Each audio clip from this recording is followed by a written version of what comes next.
Hey, welcome back. You know that feeling when you're looking at an old family photo album and you come across a picture of your parents from before you were born, and for a second, it just doesn't feel real?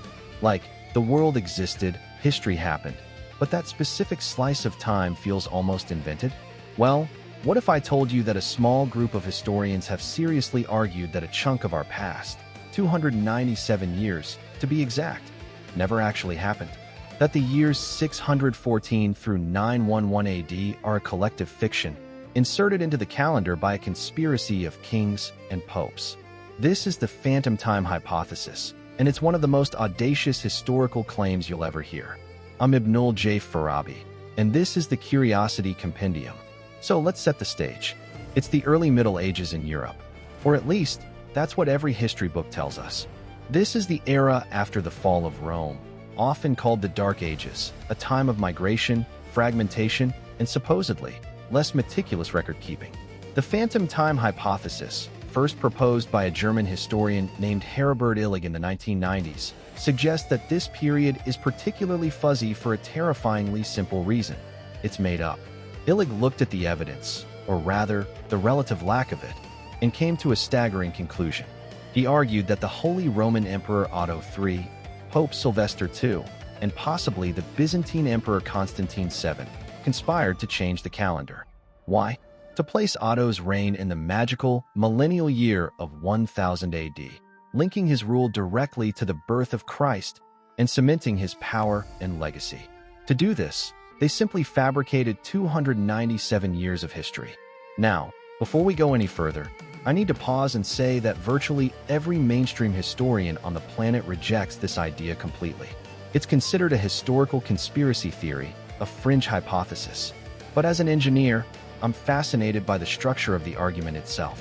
It's a claim built on an absence, and trying to prove or disprove it forces us to look at how we know anything about the past at all. It's a puzzle, and today, we're going to examine the pieces. The proponents of phantom time point to some intriguing architectural and documentary gaps. They'll say, look at the architecture of the so-called pre-phantom and post-phantom periods. The Aachen Cathedral, built under Charlemagne around 800 AD, shows architectural styles that seem suspiciously similar to buildings from the 10th century. Could it be, they ask, that Charlemagne's reign wasn't in the 8th and 9th centuries, but was actually much later, and we've just stretched the timeline? They also point to the relative scarcity of original documents from this period, and the fact that many we do have are later copies or forgeries, a common practice in the Middle Ages to lend authority to land claims or religious decrees. For Illig, these weren't just forgeries of documents, but forgeries of time itself. Then there's the calendar itself. We use the Gregorian calendar, introduced in 1582 to correct a drift in the older Julian calendar. That drift was caused because a solar year isn't exactly 365.25 days long. When Pope Gregory's astronomers did the math to correct over a millennium of drift, they calculated that by 1582, the calendar was off by about 10 days. But Illig did his own math. He argued that given the Julian calendar's error rate, the gap from its implementation in 45 BC to 1582 AD should have accumulated not 10, but 13 days of error. Those 3 missing days. For him, they were a clue. They suggested that 300-some years of cumulative error were missing because those years themselves were missing from the timeline. This is where the idea really hooks you. It's so deliciously radical. It means that Charlemagne, one of the most famous figures of the early Middle Ages, becomes a sort of fictional composite. It means the Viking expansions, the rise of Islam, the Tang dynasty in China, all these world events would have to be squeezed into a different, tighter timeline. And that's the biggest, most glaring problem with the hypothesis. It's Eurocentric to the point of absurdity. Because history isn't just written in European chronicles.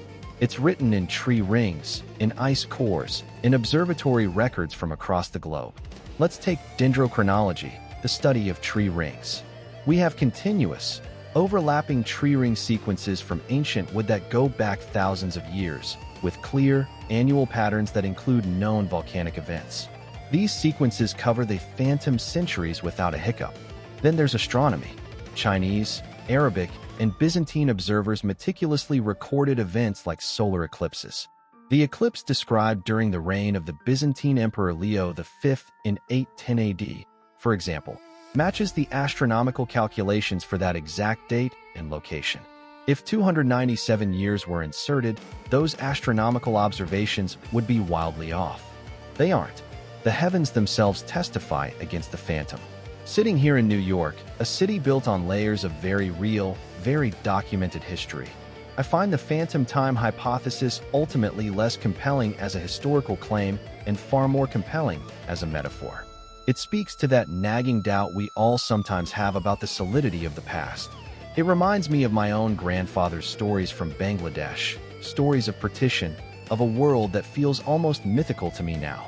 I can verify the major events, but the texture, the daily life, the unrecorded moments, they can feel phantom-like in my own memory. This hypothesis takes that feeling and turns it into a literal conspiracy. But that's the crucial distinction, isn't it? Between the feeling of a gap and the evidence of continuity.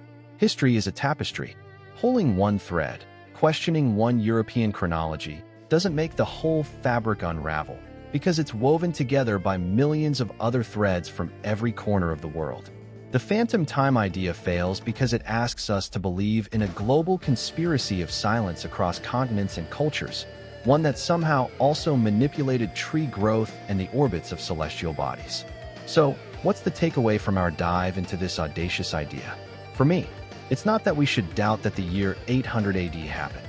It's that we should appreciate the astonishing, interconnected web of evidence that lets us know it did. We know it from Irish oaks and Antarctic ice, from Chinese star charts and Mayan glyphs. The phantom time hypothesis is a testament to human curiosity, to our willingness to ask the most disruptive questions possible. And in the end, it's a testament to the resilience of history itself, a story not held up by one document or one king's decree, but by the collective, corroborating memory of our world. Thanks for joining me for this journey into one of history's most fascinating what-ifs. If you enjoyed this deep dive, please do share the episode with a curious friend. It really helps the show grow. For more stories that question the fabric of our reality, make sure you're subscribed to the Curiosity Compendium from Light Not Studios. You can find more of our work and transcripts at lightnotstudios.com. Until next time, stay curious.